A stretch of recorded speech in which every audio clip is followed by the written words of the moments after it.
Question number देखो 9th question का first part, इसका डेरिवेटिव करना है। इसका डेरिवेटिव में मैंने आपको बताया था ये अगर कांस्टेंट और वेरिएबल दोनों मल्टीप्लाई में है तो डेरिवेटिव किसका होगा, सिर्फ वेरिएबल का होगा। ठीक है, तो differentiate with respect to X पहले लिख लेना, फिर 2 एज इट इज, डेरिवेटिव किसका होगा, सिर्फ एक्स का। और 3/4 का डेरिवेटिव तो हमेशा क्या बताया मैंने, ये 0 होगा। तो x का derivative with respect to x कितना होता है, ये 1 हो जाएगा। 2 × 1 आंसर कितना आ जाएगा, 2 आ जाएगा। ठीक है, आ गया ना समझ में। ये देख लो थोड़ा दोबारा से, कांस्टेंट और वेरिएबल में सिर्फ कांस्टेंट एज इट इज रहेगा, वेरिएबल का डेरिवेटिव होगा। मतलब x का डेरिवेटिव करना है, किसके, derivative with respect to x। अकेले कांस्टेंट का 0 हो जाता है, मगर फिर भी चलो मैं लिख लेता हूँ, पहले डेरिवेटिव लिख लो। 3/4 का करना है तो ये dx से dx कट के ये तो 1 आ जाएगा, 2 × 1, और अकेले कांस्टेंट का डेरिवेटिव 0, आंसर कितना आ जाएगा, 2 आ जाएगा। तो ये था हमारा फर्स्ट पार्ट, 9th क्वेश्चन का फर्स्ट पार्ट। सेकंड पार्ट पे आ जाते हैं। सेकंड पार्ट में क्या कह रहा है मेरा, 5x³ + 3x - 1 × x - 1। अब इसको देख के मेरे दिमाग में दो ख्याल आ रहे हैं कि मैं इसको कैसे कर सकता हूँ। एक तो कि मैं इन दोनों को मल्टीप्लाई कर दूं, और दूसरा कि इसमें प्रोडक्ट रूल लगा दूं। प्रोडक्ट रूल भी लगा सकता हूँ। तो मल्टीप्लाई करके तो तुम कर ही लोगे, अगर मैं इसको मल्टीप्लाई करूँ और फिर डेरिवेटिव करना शुरू करूँ तुम कर दोगे। मैं प्रोडक्ट रूल लगाता हूँ क्योंकि ज्यादातर हमारे को यूज होगा प्रोडक्ट रूल। तो इसमें मान लो मैंने ये पहला फंक्शन ले लिया, इसको मैंने दूसरा ले लिया, तो प्रोडक्ट रूल में क्या होता है, पहला function as it is derivative of second function. Derivative को ऐसे भी लिखते हैं dash, derivative of second function, फिर second function as it is derivative of first function, derivative of first function. ठीक है, अब अब देखो x का derivative with respect to x कितना होता है, 1, और 1 का डेरिवेटिव कितना होता है, 0। ये 5x³ + 3x - 1 ये एज इट इज आ गया।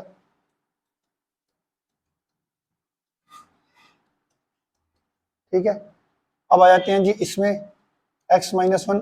अब इसका डेरिवेटिव कैसे बताया था, कांस्टेंट और वेरिएबल मल्टीप्लाई में है तो कांस्टेंट तो एज इट इज, और x³ का डेरिवेटिव क्या होगा, पावर नीचे पावर में 1 कम, और बेस का डेरिवेटिव x का डेरिवेटिव रिस्पेक्ट टू x कितना हो गया, 1। फिर आगे चलते हैं 3, फिर कांस्टेंट और वेरिएबल मल्टीप्लाई में तो constant as it is, x का derivative with respect to x कितना होता है, 1, और अकेले कांस्टेंट का डेरिवेटिव कितना होता है, 0। इसको ब्रैकेट में लिखो तो ये कितना आ जाएगा मेरे पास, x - 1 15x² प्लस का 3। ठीक है, ये चल रहा है। अब ये एज इट इज लिख लो और इनको मल्टीप्लाई कर लो, x को दोनों से।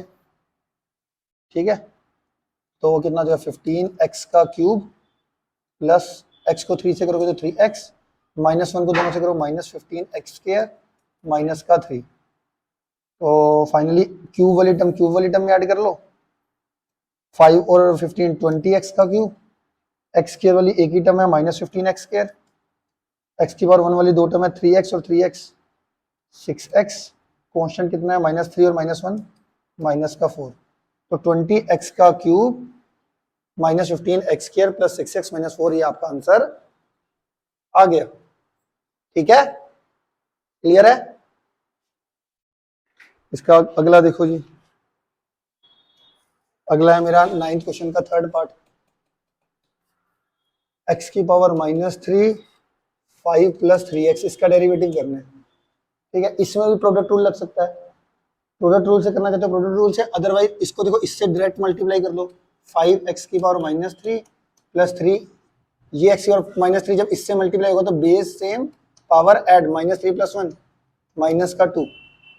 ठीक है, मल्टीप्लाई कर दिया ना, इसको इससे करके ये आ जाएगा, इसको इससे करोगे तो x की पावर ये 1 है, ये x की power -3, base same power add करके -3 + 1 -2 आ जाएगा। अब इसका डेरिवेटिव कर दो विद रिस्पेक्ट टू x, तो क्या लिखना, derivative with respect to x या differentiate with respect to x। तो इसमें कैसे करोगे, 5, इसमें कैसे होगा, ये पावर नीचे पावर में 1 कम, बेस क्या है x का derivative with respect to x कितना हो गया, 1। तो यहाँ पर पावर नीचे पावर में 1 कम, बेस का डेरिवेटिव x का derivative with respect to x कितना हो जाएगा, 1। ये कितना आएगा, -15 x की पावर -4 और -6 x की पावर -3, ये आपका आंसर आ गया। बस डेरिवेटिव कर दिया, और क्या करना चाहते हैं। इसी तरीके से फोर्थ पार्ट भी सिमिलर है और फिफ्थ पार्ट भी सिमिलर है, एग्जैक्ट। ये दोनों को अंदर लेके जाना है और आपका हो जाएगा। तो इसके बाद में सिक्स्थ पार्ट करा रहा हूँ आपको, फोर्थ क्वेश्चन का सिक्स्थ पार्ट। ठीक है, इसमें सिक्स्थ पार्ट में क्या दे रखा है, 2/x+1 minus x square upon 3x-1। इसका डेरिवेटिव करना है। इसके अच्छा, ये हमारा 9th क्वेश्चन का है सिक्स पार्ट।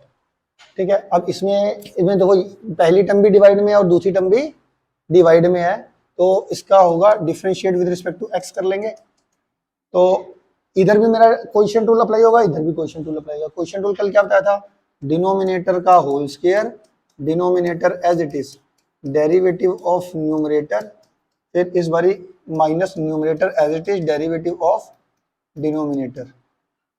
ठीक है, फिर माइनस, इसमें भी क्वेश्चन टूल अप्लाई होगा, डिनोमिनेटर का whole square, denominator as it is, derivative of numerator, फिर minus numerator as it is, derivative of denominator.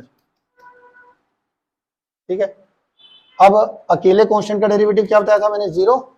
Zero multiply by anything, ये तो जीरो हो जाएगा, है ना। तो लिख लेते हैं, चाहे x+1, ये तो हो गया जीरो, ये माइनस का 2। अब x का derivative with respect to x कितना होता है, 1, और 1 का 0, तो ये आ जाएगा 2 इंटू ये 1 आ जाएगा फाइनली। x+1 का whole square minus 3x-1, x square का डेरिवेटिव कितना होता है, 2x। ये कितना देगा, पावर नीचे पावर में एक कम, बेस का डेरिवेटिव, तो पावर नीचे पावर में एक कम, 2x आ गया, और बेस क्या है x, x का derivative with respect to x कितना होता है, 1। तो ये x स्क्वायर, पहली टर्म का डेरिवेटिव देखो, कांस्टेंट मल्टीप्लाई बाय वेरिएबल है तो कांस्टेंट तो एज इट इज रहता है, और x का derivative with respect to x कितना होता है, 1, और अकेले कांस्टेंट का डेरिवेटिव कितना होता है, 0। तो ये आ जाएगा मेरा 3x-1 का होल स्क्वायर, है ना। अब देखो जीरो मल्टीप्लाई बाय एनीथिंग, ये तो जीरो हो गया, जीरो मल्टीप्लाई बाय एनीथिंग, ये जीरो बचेगा क्या, -2/x+1 का होल स्क्वायर, और ये माइनस का माइनस, ये 2x को 3 से मल्टीप्लाई करेंगे कितना आएगा, 6x स्क्वायर माइनस का 2x, फिर ये माइनस का 3x स्क्वायर अपॉन 3x-1 का होल स्क्वायर। ठीक है, तो 6x square minus 3x square, 3x square minus 2x upon 3x-1 का होल स्क्वायर, -2/x+1 का होल स्क्वायर।